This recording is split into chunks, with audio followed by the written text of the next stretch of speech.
tempat yang paling sering kita melakukan kezaliman adalah di jalan.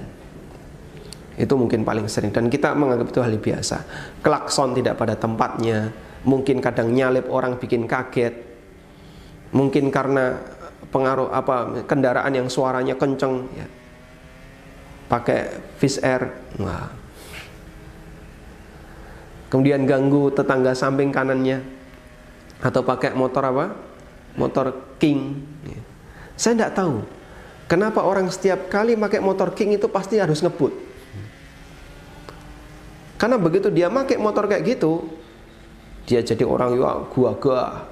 Ini semua yang harus denger suara motor saya, dia harus ngebut.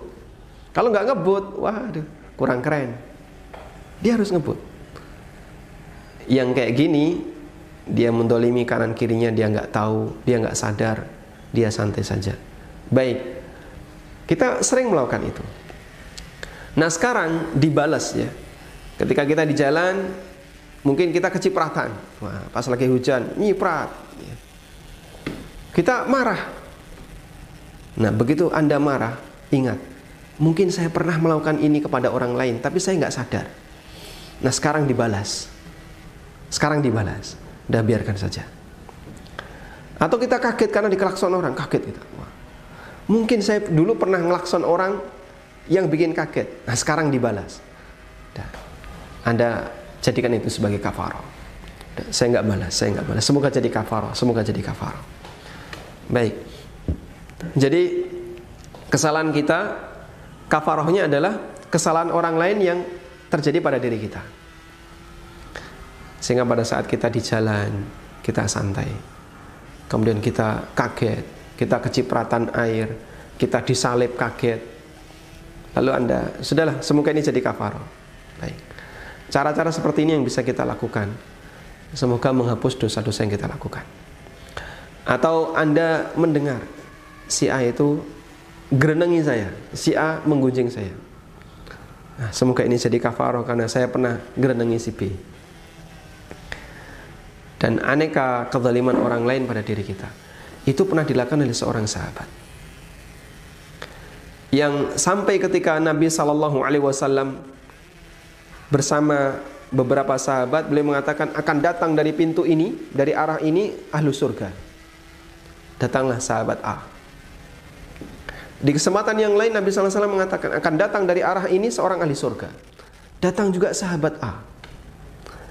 Sampai yang ketiga, di kesempatan yang ketiga Nabi SAW mengatakan akan datang dari arah ini seorang ahli surga. Dan ternyata yang datang adalah sahabat A. Maka sahabat Abdullah bin Amr bin As penasaran, amal sahabat A ini apa? Datanglah beliau ke rumahnya, minta izin.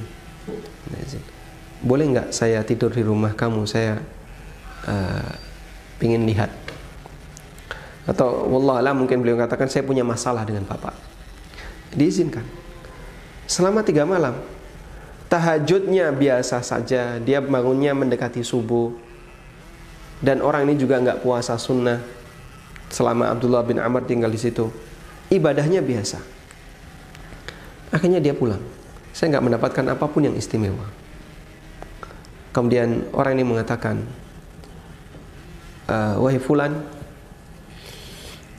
sesungguhnya setiap kali sebelum saya tidur, maka saya berikrar di hadapan Allah Ta'ala, ya Allah, semua bentuk kezaliman yang dilakukan oleh orang lain kepadaku, baik saya digunjing, saya dihina, saya dicela, baik atas sepengetahuan saya maupun tidak sepengetahuan saya ikhlaskan semuanya. Dan karena itulah Allah Subhanahu wa ta'ala menyayangi orang ini.